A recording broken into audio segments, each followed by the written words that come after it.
Great. All right, well, the first thing we do is clap because we celebrate right where we are. It's okay for us to be right where we are with our past, our present, the future that we're thinking about that's going through our heads right now. And by celebrating where we are and allowing where we are to be okay, we can stay out of judgment mode and be in action mode. You can't be doing both at the same time. If we're in judgment mode, we're stuck. If we're in judgment mode, we're analysis paralysis, we're regretting stuff from the past, we're in pain, we're in fear, and we're just not getting hardly any movement. But by being intentional and on purpose, we can start to get the ball moving. Most of the time, we are not on purpose because we're used to just reacting. We from the day we're born, we react, and we just go through our days in the state of what's happening today and what do I have to react to today? How can I plan what I want to react to tomorrow? Okay? But being in this space where we are very powerful creators, it helps to be on purpose. Intentionally, and I also like to use the word, even though it kind of means the same, deliberately. So, hey, Christine. Sorry, I'm late. Great. So how can we be deliberate, intentional, and on purpose? Well, that requires a particular mindset about allowing ourselves to be open and available.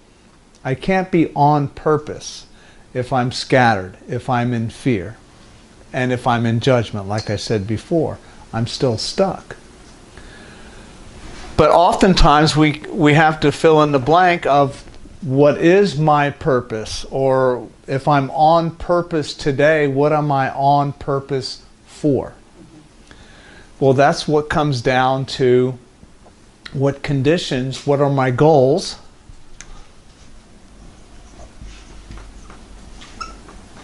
and what conditions do I have to set or do I have to create to achieve my goals?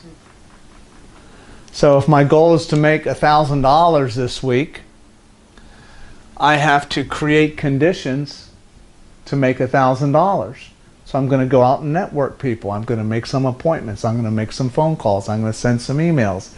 I'm going to go print my business cards. I'm going to, whatever it is that I'm doing. Or if it's about the family, I'm going to have a conversation and I want to be peaceful for this conversation that I want to have. I want to be clear with this person that I'm talking to about how much I care and what needs to happen in the relationship for the relationship to change. So I get clear about my goals. This is where that word clarity comes up. By getting clear about my goals and the conditions that I want to set, then the conditions get created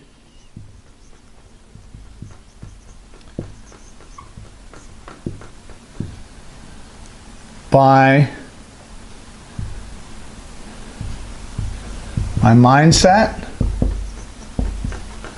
This is I'm playing with this concept, so Okay. it's kind of similar to what I've used before, but I'm playing with something new. Okay. My mindset, my heart set, my mouth set, okay, but also word, okay, and then my hand set, my actions.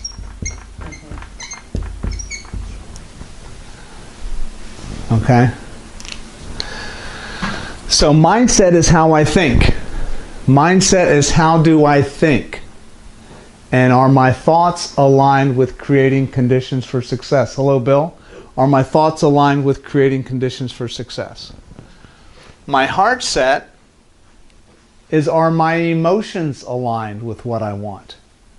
We can know exactly what we want, but we can be in such a state of fear or anger or whatever it might be that just causes a wall to go up. Okay, that makes us unavailable. Our mouth set is our words. What words are leaving my mouth? In the mindset, it's what words are running through our head. Okay, but what words am I speaking as I'm telling my story? With your declaration today of your new business, okay, the words that you use to describe your business and your excitement and how you feel about that are very important. And because we're human, old beliefs and old thoughts and old words will creep in and try to mix in with that, okay? So that's natural. That happens all the time. All we have to do is pay attention and shift. Pay attention and shift.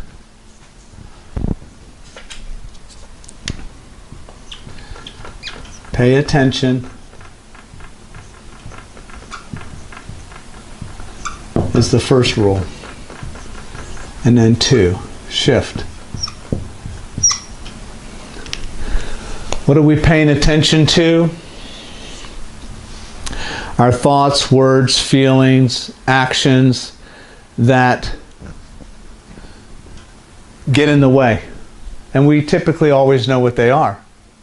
If we're in a relationship situation, how we're viewing that relationship, how we're looking at that relationship can impact us.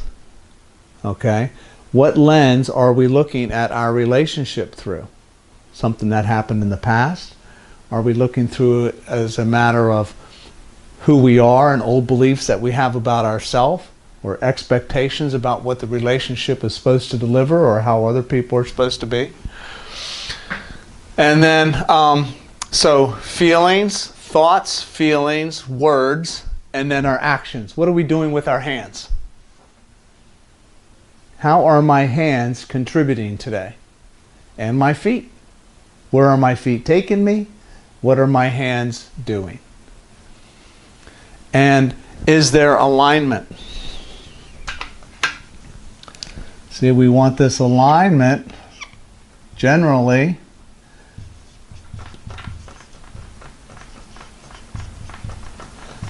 to occur.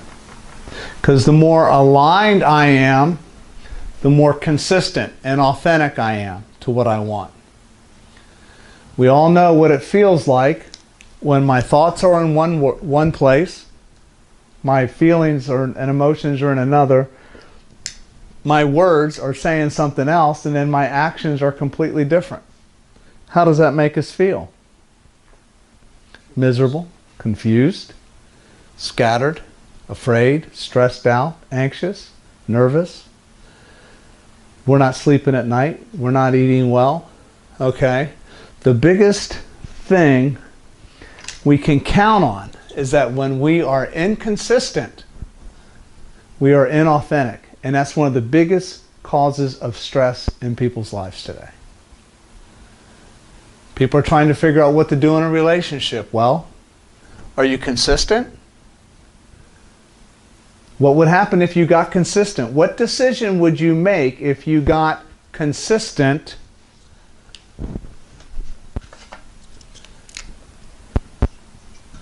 with your thoughts, words, feelings, and actions? If you really said what you thought, what impact would that have? If you really did what you thought or what you said, what kind of impact would that have? Okay? And we go along coasting so many times in this inconsistent space, and then we wonder why things are so difficult all the time. We wonder why our kids react to us a certain way, or our coworkers, or our partners, or why we don't get the business deal, or whatever. When we start to show up consistent and authentic with who we are and our REAL self, our respected, esteemed, accepted, and loved self, then we really become empowered. That's where empowerment comes from, consistent alignment. Does that make sense to everybody? That's my definition of empowerment. Personal empowerment occurs. We feel empowered when my thoughts, feelings, words, and actions are consistent, meaning they're predictable, they're aligned, and they're also aligned with my values.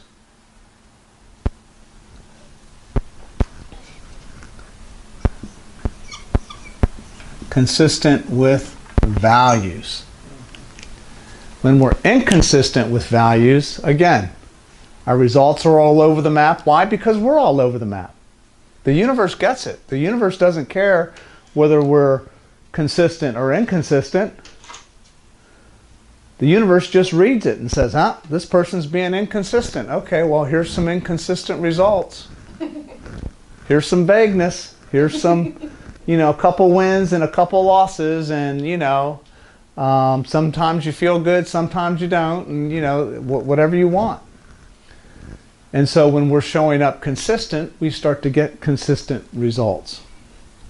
If I'm showing up consistent with anger or failure, I'm going to get consistent anger or failure opportunities. If I start to change and create a consistency of peace and clarity and confidence, then I'm going to attract more peace, clarity, and that's the law. It's the law. It happens. And there's nothing we can do to change the law. You can't be inconsistent with your values and experience a deep sense of peace. It's just not going to happen. Okay? We'll survive. Okay? But we don't want to just survive. We're tired of just surviving. We know what just surviving feels like. And it's not in us. It's not in us here to just be satisfied and content with surviving, because we have something to give the world. Each one of you has something specific and unique, gifts that you have for the world out there. Business coaching and marketing and web design, as well as solid friendships, selling homes, helping people buy and sell the home of their dreams, and also team leadership, developing people, and solid friend. You, nurse, healthcare, all the compassion and caring and well-being that you give people, as well as now you want to help people emotionally move on in their life. Boom, you want to help people organize and create space for more of what they want, more peace, more things, more love, whatever it is. So we all have those unique gifts that if we start to approach them intentionally, deliberately, and on purpose, we're going to blow the results that we can get out of the water. But it's got to be deliberate. It's got to be intentional. It doesn't happen overnight. And it doesn't happen in the absence of paying attention and going, am I showing up available today to create conditions for what I want? And so the fact, on purpose, we can be curious about that, because sometimes it's like, well, what is my purpose? Well, you have a purpose in life. Well, what is it? And I know I've struggled with that question myself, is like, well, what is my purpose? Here's what I landed on. Your purpose is whatever you want it to be. Your purpose is whatever you want it to be. You get to choose your purpose. And whatever purpose you choose is going to be consistent, in my belief, with God or your version of God. And of course we're talking about higher purpose living, not criminal activity. But let me tell you, if you choose criminal activity as your purpose, then the laws of the universe are going to operate for you too. They just will. And you'll attract things consistent with criminal activity. But I used to get this whole thing caught up like, what is God's will, okay, or Spirit's will for my life? Spirit doesn't care. It's just asking you to choose. Spirit's already said, well, I've given you some preferences. I've given you some gifts. You have some things that you enjoy doing. You have some things that make you happy or that you're aligned with, you know, working with kids, adults, seniors, teenagers, education, medical field, organizing, selling homes, business leadership, whatever it might be. I've given you some ideas. Just pick one. Because you really have more than one. So you can't go wrong. We get all hung up, is what I'm doing God's will? God's will is your will. God's will is your will. And as we exercise our will, we are reflecting Spirit's will for our life. So don't let that get you all tripped up. Because all you have to do is say, well, what's my preference? Where does your preference come from? Your preference to me comes from,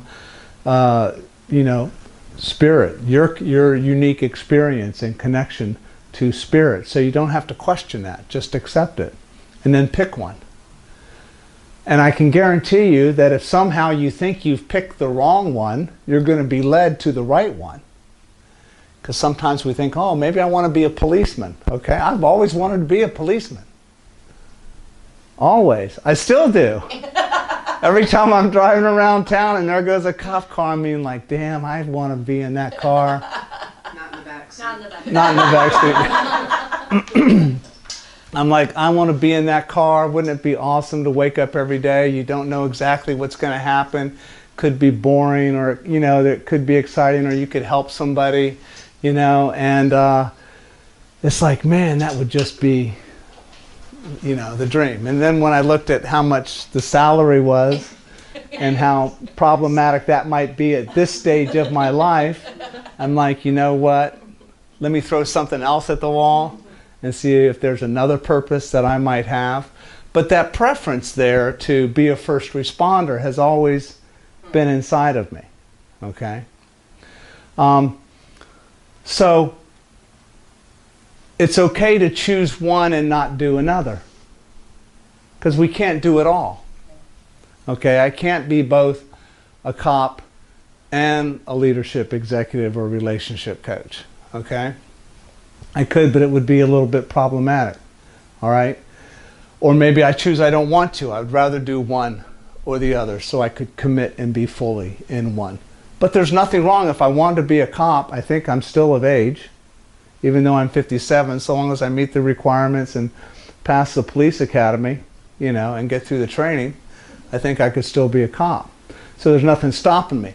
But it's not my preference right now, even though part of it is. But so my point is we don't have to get all jumbled up when we're thinking about, what is my purpose? I really can't figure it out. Should I do A, B, or C? I don't know which one is right. What if I pick one and it's wrong? You can't pick a wrong thing, because you're going to learn from whatever you choose. If you pick A, you're either going to stay with it, or by picking A, you're going to realize, I think I'm going to pick B now and see what B feels like. And if B doesn't work out, then you're going to go, well, let me pick C. I like to think of it as one of those choose your own adventure books. Yes. That, you know, if you don't like the adventure, just choose a different one. Choose a different one. I like that. Choose an adventure. That's exactly what we're doing. And like we have a whole book full of all different Yeah. endings. And, you know, they're all available. Yeah. Choose your own adventure. That's really what we're doing. And so there's no wrong move that we can make when we do that. It's just a matter of peace, clarity, and confidence that we want to have when we do it. Peace, confidence, and clarity. PCC are my go-to words. That is my checklist for anything that I'm doing. Any decision that I'm making, I want to feel peace, I want to feel confident, and I want to be clear. Now, clear does not always mean that I know exactly everything there is to know. Clarity is more about trust. Am I certain even if I'm uncertain? Okay. Have I thought about it clearly in my mind? Do I know what I want? Do I know what I want? That's a big question that oftentimes we spend a lot of time and effort thinking about. And as I'm meeting with clients and I say, well, what do I want? And I ask them, I say, well, what do you want? And they say, I really don't know what I want. And I get that. That's a dilemma that we often find ourselves in. But we also use that as an excuse. I'm going to call BS on it. And I'm going to say, I call BS because on a deeper level, you know what you want. If I held a gun to your head and asked you to tell me what you would want, what would it be? And sure enough, something will come up. Well, then that's what you start with. Okay? But that sense of clarity and knowing what you want provides the basis for everything else because it provides that purpose. It provides that direction, the compass. And we can go in any direction that we want, and we can always change our direction at any time. So having that flexibility within our mindset, heart set, mouth set, and hand set enables us to respond however we want to what's going on with our choices. Because free will is always playing out every day, and that's the biggest gift that we have. So, are there any questions with this approach? Any comments? Has anybody had any examples? I just noticed that I'm skipping ahead to creating conditions without doing the goals. Okay. You're going to learn from that, okay? And there's nothing wrong with that approach, okay? Action is the key. Okay, we can be in our head all we want. We can be in our heart all we want. We can talk the game all we want. But until action occurs, nothing has really occurred. Okay? Nothing has really occurred. If I'm an artist, and I think of this awesome painting, this scene or a sculpture that I want to do. And I think it through, I know exactly what I would do and what it would look like, and I align my emotions up with it, and I tell everybody what I'm going to do, and I don't do it. What have I created? Nothing.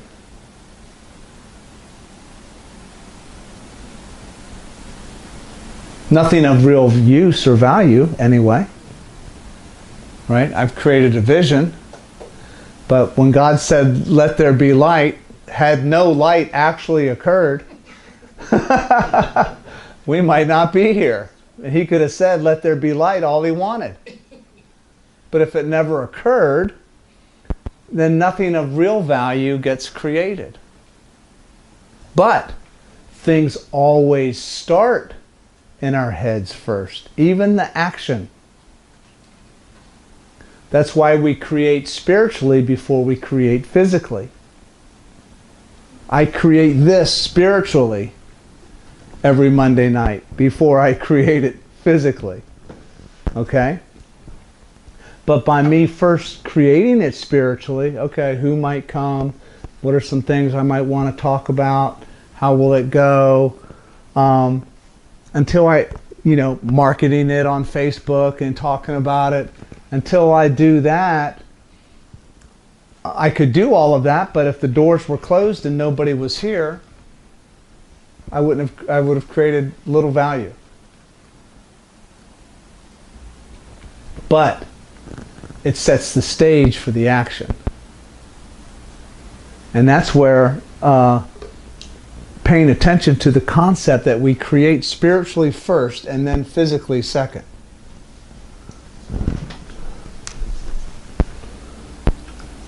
Spiritual creation precedes physical creation. You know, I got Bill working on my website, and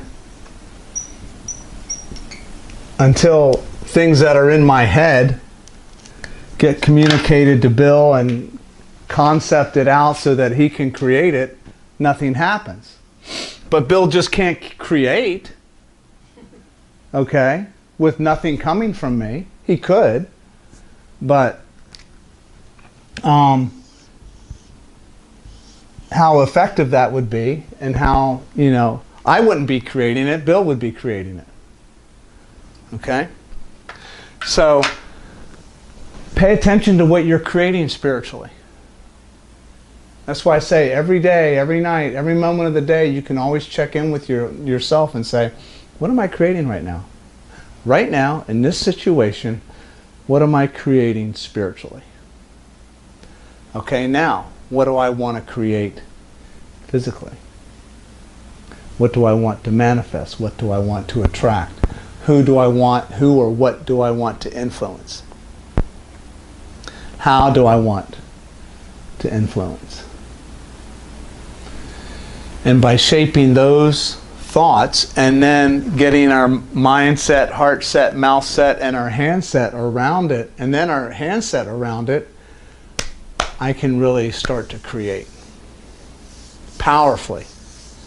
We have dominion over all things. There's nothing that we cannot achieve or do when we are aligned and consistent with what we want.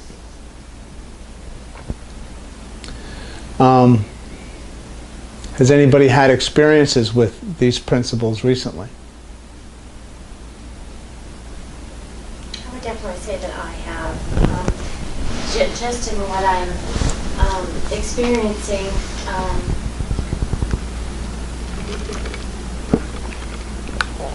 one of the things that I'm struggling with right now is that as I go forward with my vision, I am experiencing a lot of negativity from family and friends, which definitely it pulls me down, it affects me. Mm-hmm. I've been affected by those around me for so long that, you know, it makes me question myself. It pulls that doubt back in. It pulls that, you know. And so I'm trying to do every single morning, waking up and trying, you know, that mindset, you know. I start my day with gratitude, you know, and I start my day spiritually so that I can, again, be open. And I'm, you know, for me, you know, I feel like I am following a path that was designed just for me. And there's a freedom in that, but then at the same time, I'm also very fearful because this is new. This is not something that, you know, I'm used to being the one that takes care of everybody else. And so when it comes time for me to take care of myself and, you know, searching for what it is that I want to do and how I want to feel purposeful. Sure. I'm getting a lot of, you know, exactly. Or, you know, there's not that support that I thought would be there. I'm getting more support from outside of my inner circle than I am from my inner circle. And that's really, it's something that I'm surprised. I'm really totally, the ones that love me the most are not supporting me the most. Right. And so that's kind of where I absolutely, I have an idea of what I want to do. I thought about this and want to move forward with this. And it's something that I feel driven to do, designed to do. And so who has an idea that might help Alexis can't Don't unfriend tell my. her. Over I can't unfriend my family. help her I'm sorry. help her show up available when other members of her family are unavailable for her dream and her what she Maybe wants. they're afraid that because I don't know anything about you or what you're doing or what you've done, but maybe your family has seen what you've been doing all these years and they know that, oh, that's a good living for you. And so they're fearful that you're going to fail. And they don't want you to fail because they love you. That's what my perception would be. So if you can show them how this new thing you're doing is going to be so suitable for you and how you're going to be able to help people, like really dig in and show them all the great things that you're going to be able to do. I don't want to say to convince them, but really it is to give them peace of mind that, okay, Alexis knows what she's doing. We can trust her on this. That's really Excellent. good feedback. Yeah. Thank you. So And I think as you continue that journey, they're going to see something in you that's attractive. So they might be confused right now, but as you continue to progress day by day. She wants her support as she progresses. Yeah, I know. So it's all So- fun to The say, thing now that- look at me. Yeah, you know. exactly. The thing that really struck to me is because it's something that I've actually talked about with my own. Is the consistency. I think a lot of times if and what I'm hearing from the universe telling me, because I've heard it in several different places, is that it'll happen if you're consistent. It'll happen if you're consistent. People will come back on board with you. People will support you. They're going to wake up. And I hate to say this, but there are people out there in my family who are waiting for me to fail. sure. They are, and so the consistency is the big thing. Well, and I heard you say that they're being inconsistent. And with that perspective, maybe it's easier for you to see that that's their thing and not your thing. That their feelings about what you're doing has more to do with their inconsistency Right. than you being in line. Right, and I just internalize it and think it's all me. Yeah, we do. Yeah. And there might be jealousy there too. Yeah. Yeah. Boy, I wish I would, Oh, start yeah. something brand new and Well- be successful. Had that freedom. Yeah. So you've got, there's three levels of people. Number one, you have your supporters, right? Those people who are like, oh yeah, we believe in you, you go for it. Whatever you choose, they're going to be behind you, okay? Then you have what's called naysayers. Now the naysayers are like your mom or your dad. Like my mom would say to me, there's never been a salesman in this family. Nobody in this family can do sales, and here I was trying to go to work for Merrill Lynch to be a broker. Okay? Now, I know my mom loves me, okay? But we'll come back to that. And then you have the third category are haters. Okay?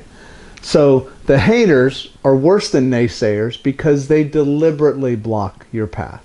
Your mom's not going to block your path. She's just going to tell you at Thanksgiving, oh, are you really sure you want to do this? And can you really do it? Will it pay you enough money? And I'm so worried. All those mother kind of things. Okay? But haters are those who are just, they hate you. They're never going to support you no matter what. In fact, they act against it. Or they hate themselves. That's part of it too. Okay? And that's part of it too. So the big thing is that each one of these people looks at you and your experience when you tell them what you're doing through the lens of themselves. Now, why would my mom be nervous that any of her kids would go into sales? Because she's never sold. Okay? Her idea of sales is used car salesmen, encyclopedias, vacuum cleaners. She was a Depression era kid, it's, you know, feast or famine. Those were her words. Oh, in sales, it's always either feast or famine, you know, insecurity. And that was her experience. Not mine, but because of her experience, she's projecting out on you, and that's all that's about. It's not about you at all. Right. A naysayer is simply saying their negative and discouraging statements because they're looking at the lens of, you're going to write a book? You can't write a book. And they're looking at it through the thing of, man, I should have always written a book, but I've never written a book. I'm too afraid to write my own book. See what I'm saying? Mm-hmm. And they look at it through their own lens. And so when you know that, guess what you can do? Let them.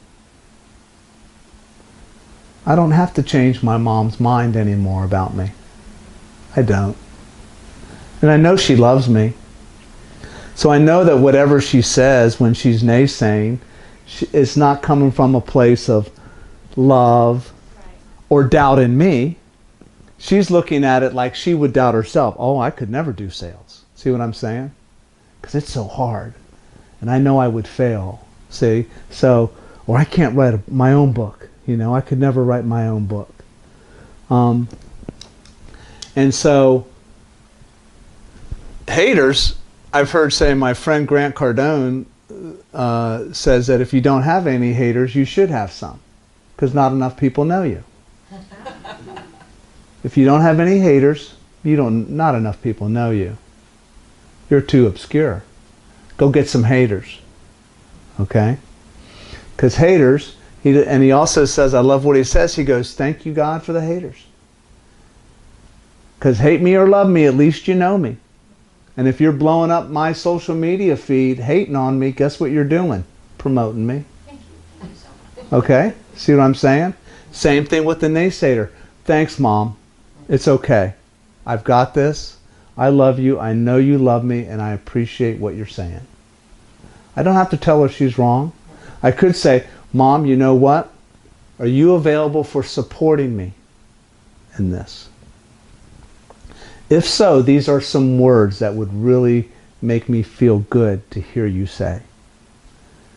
I trust you. I love you. You're smart. You'll figure it out. I want you to be very... See what I'm saying? Then we become responsible for suggesting a change in dialogue with a naysayer.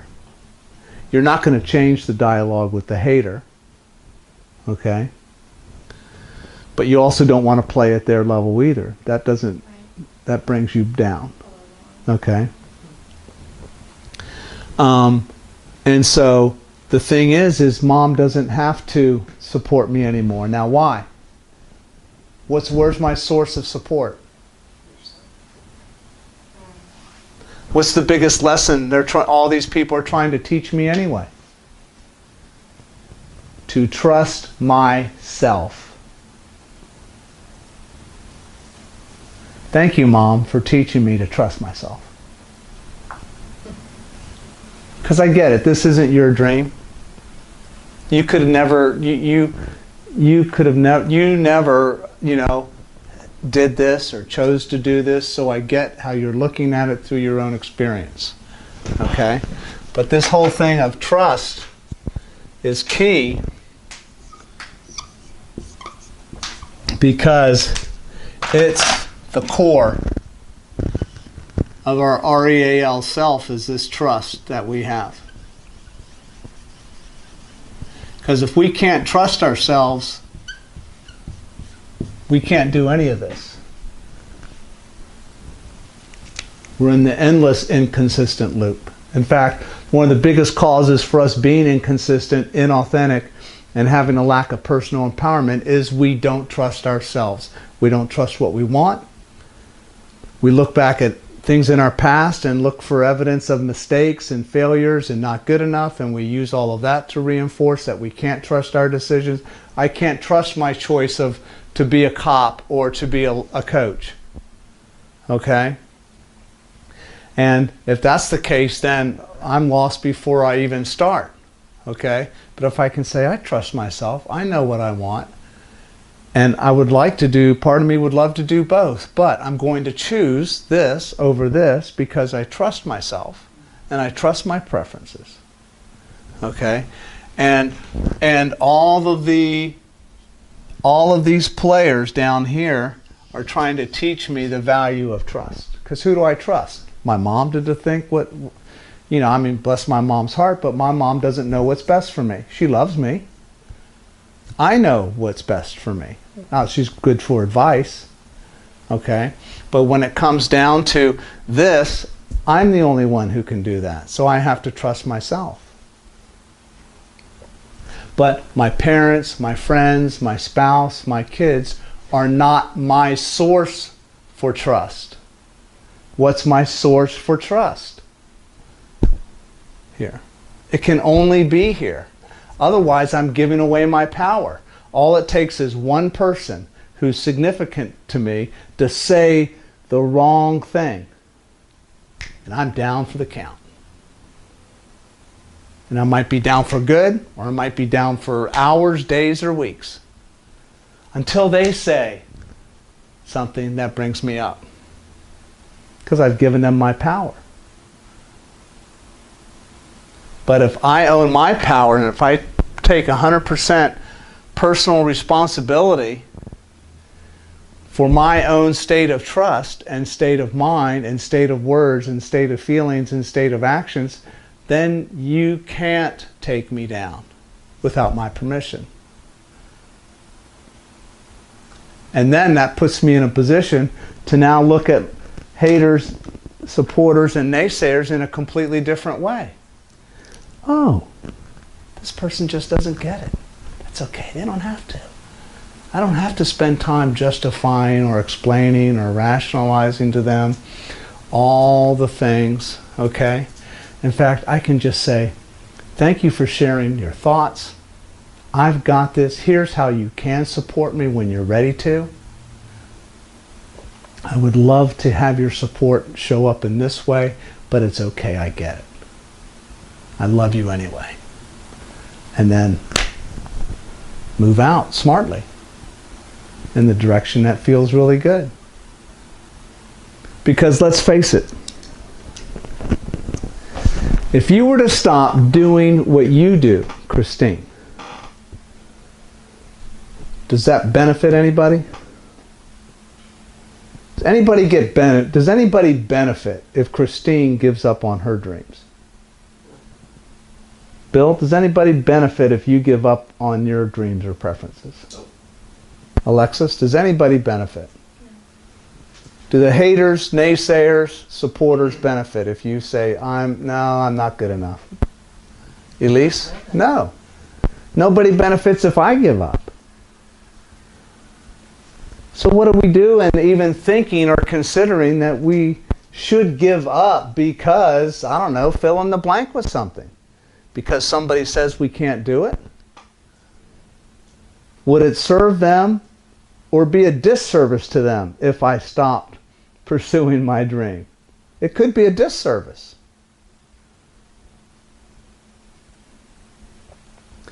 It would be a disservice to your kids to see their mom mope around, depressed, medicated, okay, talk in failure, believe in failure, okay,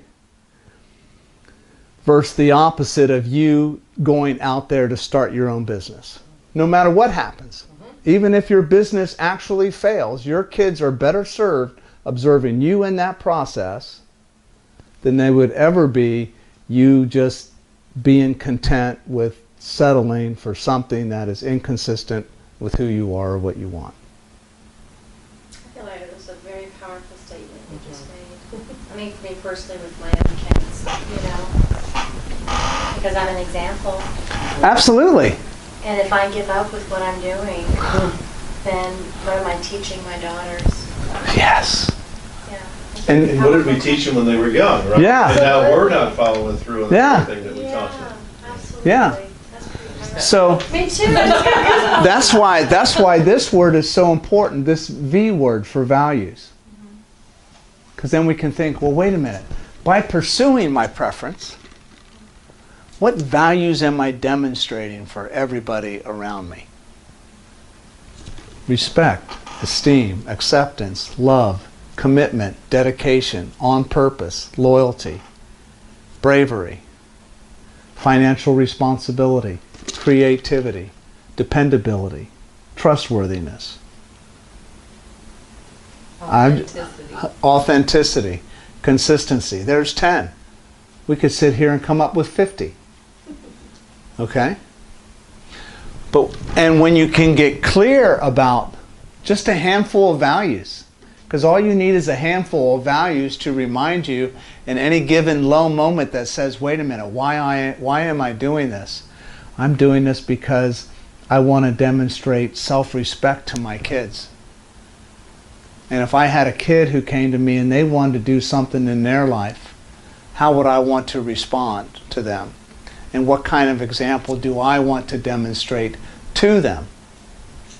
In case 10 years from now they're coming up to me and saying, I've got a business idea, or, you know, I want to go out and do this.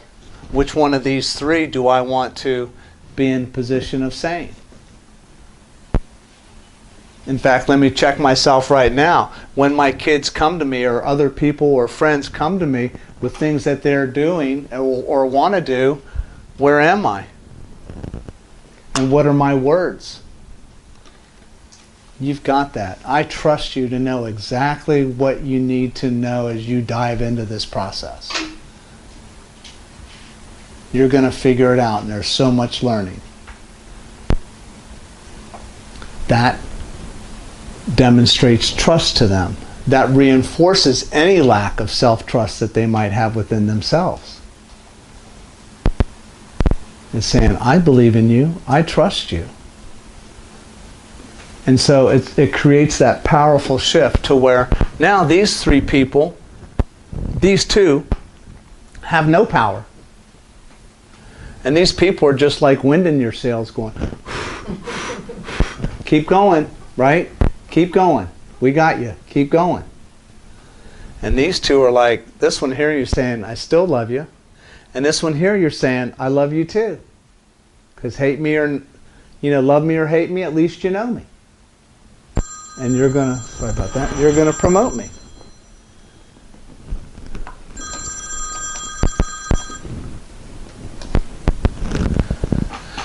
So, but it all comes down to this word of trust, radical trust. It's radical trust, because the biggest thing that creates that inconsistency and us being all over the place is this lack of trust. Lack of trust in ourselves, that we're good enough, that it's okay to be us, that even though our past has been the way it is or has been, that we can still, that we're still of value, that we can still achieve, that we can still influence and make a difference.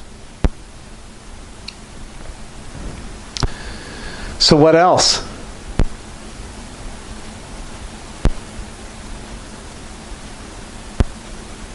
What I'm thinking is that the naysayers and the haters are coming from a perspective of lack. That there's not enough to go around. Yes. See, you're going to be doing so much coaching in your business as Top Hat Tidy. Because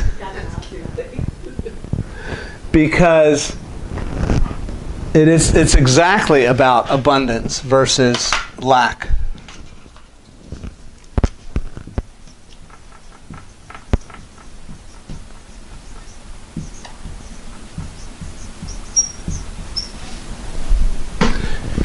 Because the naysayers always say, well, either A, they're implying that you're not good enough and you can't figure it out, or B, that there's not enough clients out there for you to make any money, right? The market sucks, right? Or there's too many already, Don't write a book. Have you walked into a bookstore lately?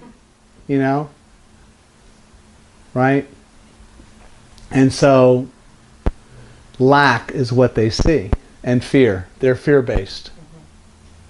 Haters see lack because they lack anyway. They're so low on the self-trust scale and so low on the self-esteem scale that the only way they can demonstrate their power is to attack other people in a negative way.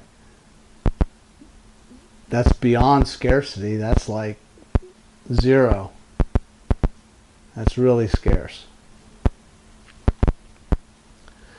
But as you approach your business, is it about creating abundance? An abundance of what? Joy, peace, Space, family. time, quality of life, money.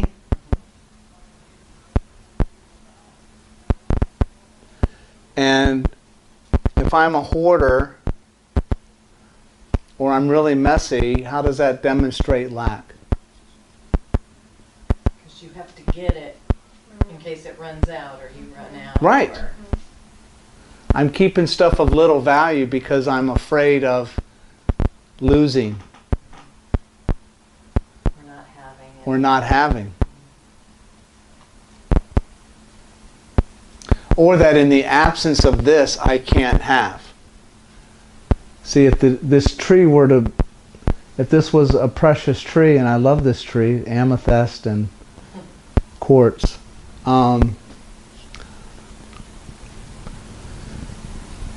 if I have to have the tree to feel at peace, is that lack or abundance? Why? Because you're putting all your hopes and dreams into a physical, material thing instead of in yourself. Right.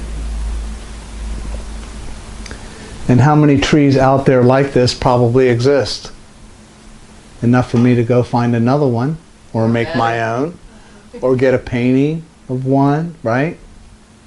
Or have the memory here and here. You know, sometimes we're reluctant to release old things, physical things, or old thoughts, or old beliefs, because we can't imagine what it will be like to not have it.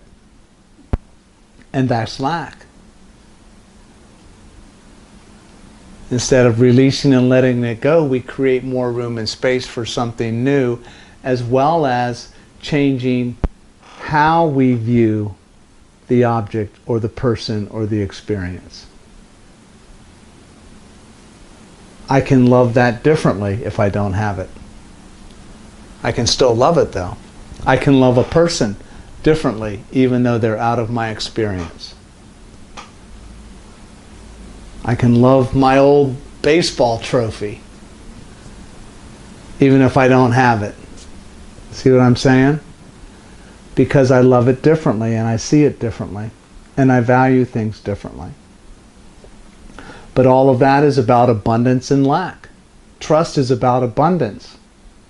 Distrust is about lack.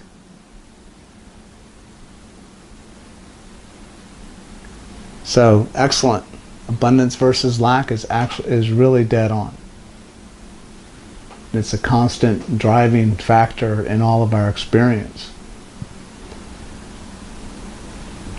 We're constantly judging. We are always judging by lack or abundance. I'm like, how come I don't have 30 people in this room tonight? Well, the reason I don't have 30 people in this room tonight is for no other purposes than John Hyatt not promoting it enough, right, to get 30 people. Are there 30 people out there? Yes, absolutely.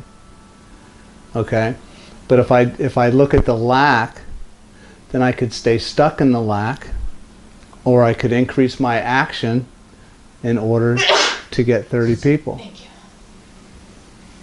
So it's not because there aren't 30 people out there. The only thing lacking is my alignment with the sufficient actions of promoting and marketing the class in order to reach a broader market to get 30 people. Or to rent the Strand out every week on Tuesday night. So I think Marianne Williamson talks in a theater in Los Angeles like every week. And she like fills this theater, you know. But I'm like, man, now that would be cool. Have a standing gig to where people pay, I don't know, 25, 30 bucks or more, who knows, just to come see me on a stage. That would be cool. There's certainly enough people here in the Marietta-Cobb County market, right? So the only thing lacking would be not the potential, certainly not the opportunity, but it would be whether I'm aligned or not, and whether I'm taking that massive action to make that happen.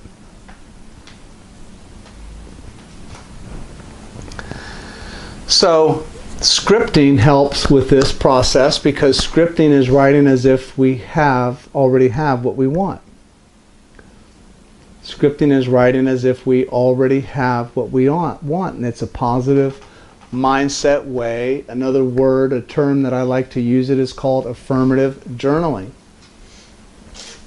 So this is where we get real descriptive and clear about what we want. And the biggest gift that I get from scripting is this alignment.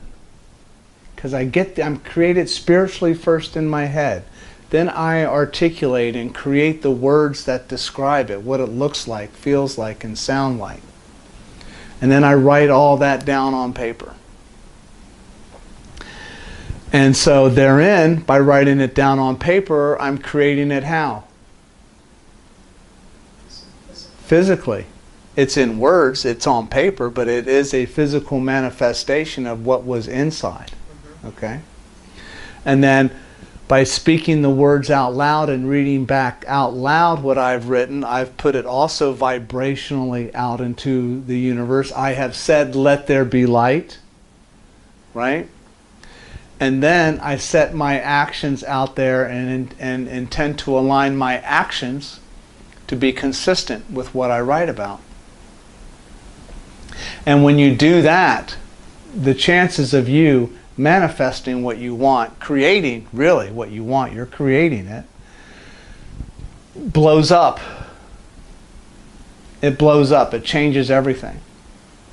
And people end up changing because of it too, because you're showing up different. Now, you're not going to people anymore to get this. So now when they come at you with this, you're going to respond differently. You're not telling them that they have to change. You could. You know, if somebody is really adamant, that's close to you, you could set a boundary and say, hey, let me just tell you something because I love you. The words you're expressing about me and my idea are not helping me. And they're demonstrating disrespect. Are you available for demonstrating respect for me and my dream and being supportive? If so, awesome. Here's how you can help me. If not, please don't ever say anything to me again about this subject. I will not engage. That's probably rare for most of us, but it might be appropriate. Oh, I see it coming. So, Thank you. right. So there you have a framework for what to say. Very clearly, that is all about you and not about them. You're simply making a request and you're putting your boundary out there. So they know if they bring it up, you just look at them and say, bye. Love you. See you later. And when you start to consistently do that, there's more opportunity for them to change. So still, it creates conditions for change without you demanding change, because they don't have to. But scripting creates this alignment. So this is where you get a journal and you write a dedication in it, you sign it, and then you start to script on a daily basis or as frequently as possible. And I say, Dear God, at the beginning when I script, just because it's more prayer for me than anything. This is kind of a spiritual exercise, or I choose to treat it like a spiritual exercise. And then when I close what I write, I usually say words to the effect of, so it is, I let it be, thank you God, all is well, amen. But that's just how I choose. You can choose whatever works for you. Scripting gratitude always works. We can also script in the 5 main areas: our relationships, money, work, health, and our personal growth. Could you repeat that for me? Sure. We can script about our relationships, money, or physical, financial abundance, our work life, our health, and our personal growth. And that personal growth might be your communication skills. Dear God, today I communicate clearly with everybody that I communicate with. I am clear and consistent and authentic in all my communications. I speak my truth. I am committed to learning new ways to speak my truth, new words and phrases to use, so that speaking my truth becomes comfortable, easy, naturally for me. People respond and they receive it, or if they don't, I release any attachment to whether they receive it or not. But they will always hear compassion and kindness in my words.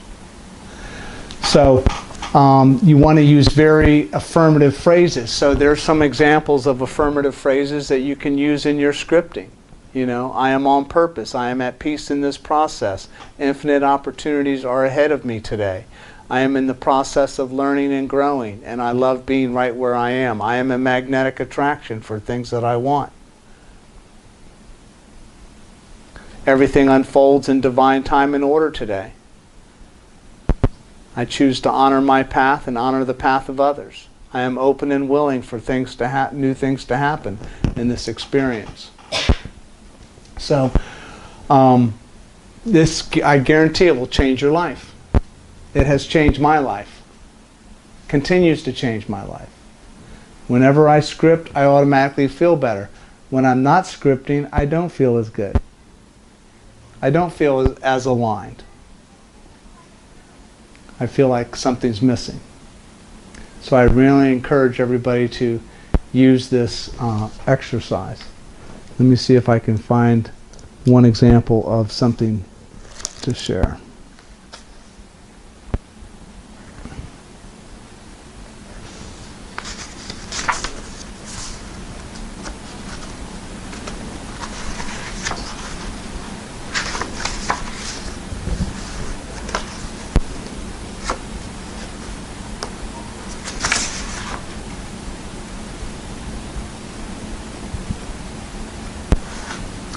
I attract, this was on June 29th, 2010. I attract coaching clients and opportunities to coach today. As my partner, you are with me in every step of my business. I am right where I am supposed to be in developing my business. Money and wealth flow easily to me through this venue, and I am divinely led to share and increase my gift. I intend to move with ease and grace today, radiating light and love to those around me. Okay, so by writing that way, I am setting a deliberate and intentional purpose for how I want to show up available that day. And I know that it's going to create conditions for success.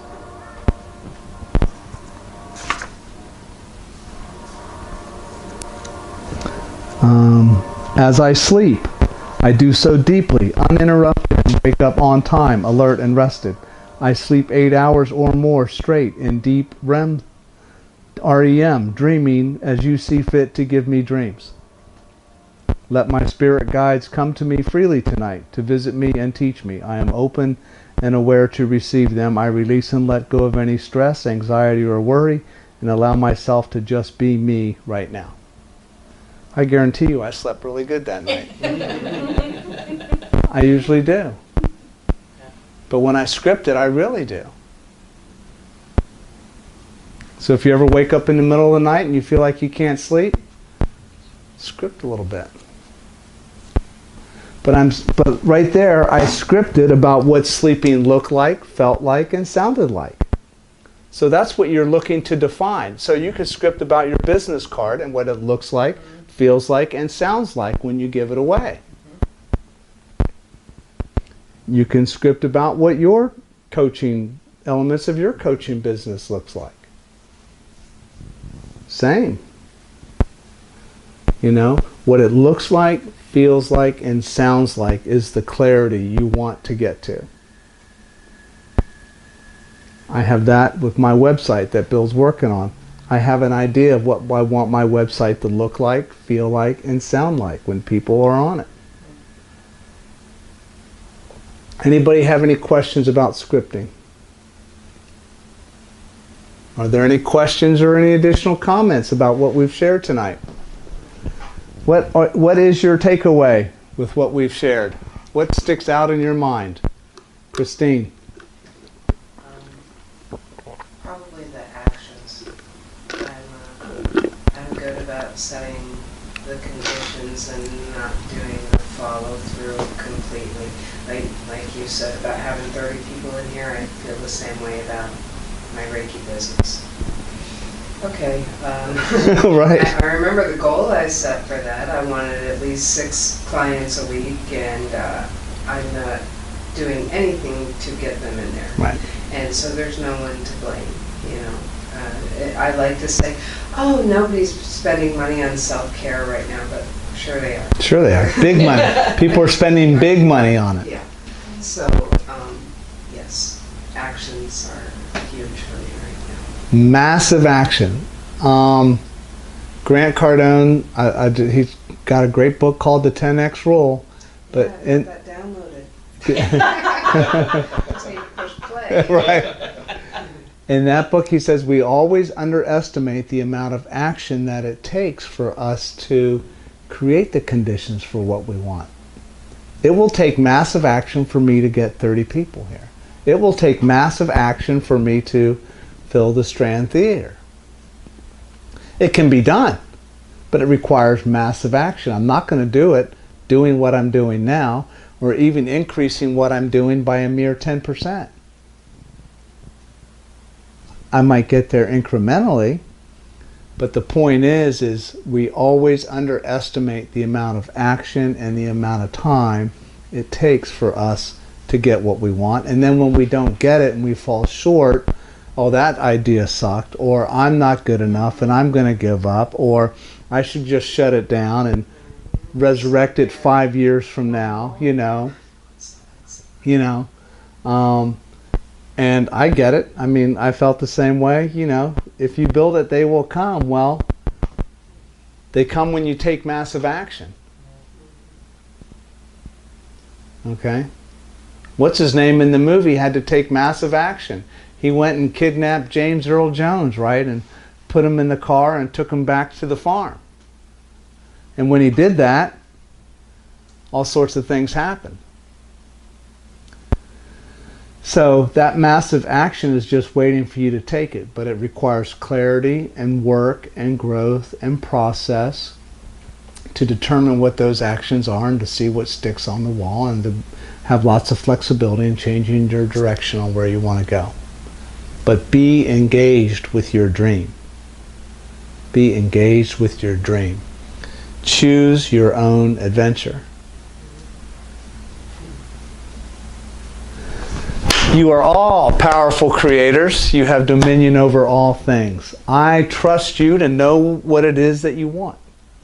I also trust you to know what to do with haters and naysayers, and how to develop and expand your radical trust. And I see each one of you being extremely successful as you blow up things that are in your way and move with confidence in the direction of your dreams. Thank you, everybody, for coming. And please remember the blue bowl. Thank you.